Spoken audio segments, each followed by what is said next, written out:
একজন মুসলিমের ইমান কমে যাওয়ার 4টি কারণ উল্লেখ করেছেন ইমাম মুহাম্মদ বিন সালেহ আল উসাইমিন রাহমাতুল্লাহ আলাইহি।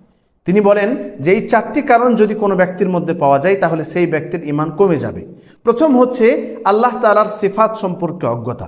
যে যত বেশি আল্লাহ তাআলার সম্পর্কে জানবে, আল্লাহ তাআলার সিফাত সম্পর্কে জানবে, তার ইমান তত বৃদ্ধি পাবে।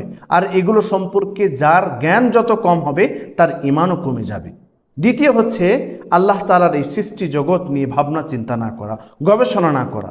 এগুলো গবেষণা যদি কেউ করে তাহলে তার ইমান বৃদ্ধি পাবে, আর এগুলো যদি গবেষণা না করে সৃষ্টি জগৎকে নিয়ে তাহলে তার ইমান কমে যাবে। তৃতীয় হচ্ছে সৎ ইবাদত, অর্থাৎ আমালে সলেহ না করা।